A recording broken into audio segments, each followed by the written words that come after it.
Hi bro. నమస్తే అన్న. మనకు కాకినాడ క్రాకర్స్ ఇష్యూ తెలిసిందే. సో పవన్ కళ్యాణ్ గారు వెళ్ళి 20 లక్షలు ప్రభుత్వం నుంచి 2 లక్షలు కేంద్రం నుంచి హెల్ప్ చేశారు. ఎలా అనిపిస్తుంది? చాలా సంతోషంగా ఉందన్న. ఇప్పుడు వాళ్ళకు డ్యామేజ్, వాళ్ళ ఫ్యామిలీస్ డ్యామేజ్ అయింది కాబట్టి పవన్ కళ్యాణ్ ఒక డిప్యూటీ సీఎం అయ్యుండి కూడా వెళ్ళారు కాబట్టి దానికి ఒక ఆనందంగా వ్యక్తం చేస్తున్నాం మేము కూడా.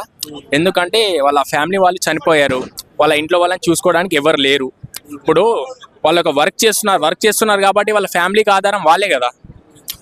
ఒక సీఎం స్థాయి వ్యక్తి వెళ్ళి వాళ్ళకు తనకు తోచినంతగా హెల్ప్ చేస్తున్నారు కాబట్టి ఒక రకంగా సంతోషమే.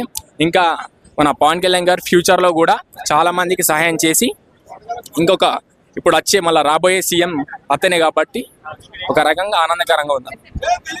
పవన్ కళ్యాణ్ గారు ఎక్కడ ఏ తప్పు జరిగినా పోయి హెల్ప్ చేస్తున్నారు అందరికి. ఎలా అనిపిస్తుంది? అవునండి, ఇది కరెక్టే. నేను కూడా ఫస్ట్ నమ్మలేదు, తర్వాత తెలిసింది. మధ్య వాళ్ళ చుట్టుపక్కల ఉండే వాళ్ళు కూడా చాలా మంది చెప్పారు అతను ఒక మంచి మనస్తత్వం కలిగిన వ్యక్తి ఉన్నాడు కాబట్టి. కూటమి పరిపాలన ఎలా అనిపిస్తుంది? పర్లేదండి, బాగానే ఉంది. ఇప్పుడు చంద్రబాబు నాయుడు గారైనా మన పవన్ కళ్యాణ్ గారైనా ఇద్దరు కలిసేటట్టుగా పనిచేస్తున్నారు కాబట్టి ఒక రకంగా ప్రజలకు మేలు జరుగుతుంది అనుకుంటున్నాను. సో ఇలాగే పరిపాలిస్తే జగన్ పరిస్థితి ఏంటి?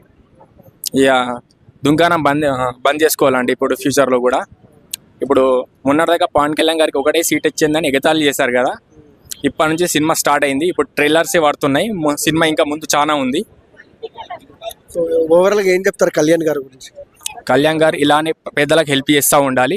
ఫ్యూచర్లో మీరు కాబోయే సీఎం అవుతారని నేను ఆశిస్తున్నాను.